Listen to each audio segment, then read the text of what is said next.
This is a KTF Press podcast. My oldest daughter, Maya, has asked me several times, "Baba, why don't you talk about your childhood?" I usually laugh it off and tell her one of the many stories about rural Virginia that I've canned over the years about killing snakes with a shovel or picking strawberries in a field with my mother and siblings so we could rent video games or buy groceries. I can't tell her about the racism, the infidelity, or the anger. I don't want to talk about all the unknown numbers that called our house to collect money. I don't want to explain that her fridge is always full because I remember when mine was empty. And I'm going to make sure she never feels that sense of lack. Learning that other kids had candy in their pantries and received gifts on days other than Christmas crumpled something inside of me when I was 9 years old. I just don't know if I can handle Maya seeing the part of her Baba, which is still that child. I don't even know if she would be able to understand him. Her favorite sandwich includes a multigrain baguette, smoked salmon, cucumber, and fresh dill from a local artisanal place that calls itself a, quote, workshop.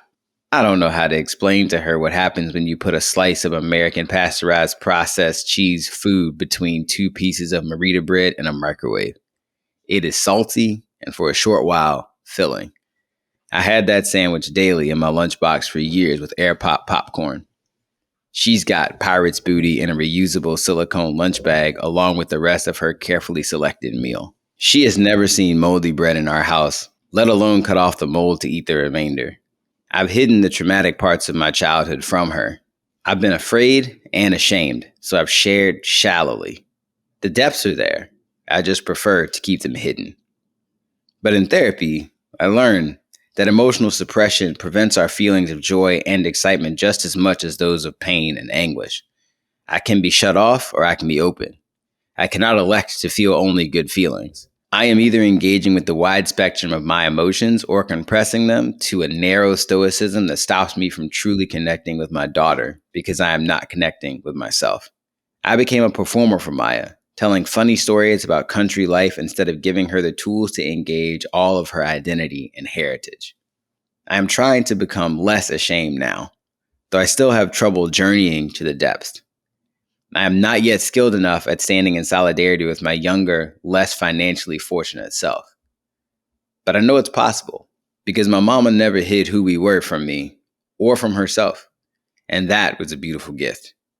She taught me how to enjoy yeast rolls with turkey gravy even when that was our whole dinner for a week straight. She taught me how to make a fire and feel perfectly content with the world sitting next to it. She taught me how to talk with God while pacing and groaning when things were hard, knowing that God is pacing with me. If Mama wasn't ashamed of where she came from or the life we had, who am I to shy away?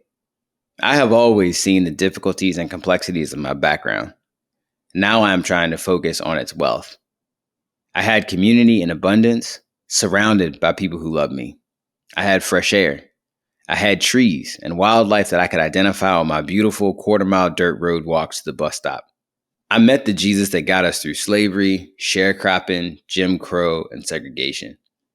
I must learn how to pass these generational riches to Maya, because though I can't deposit them in a trust for her, they will outlast all the things in every vault in the world. God showed Mama how to do it. He's going to show me too. To get more like this, subscribe at ktfpress.com.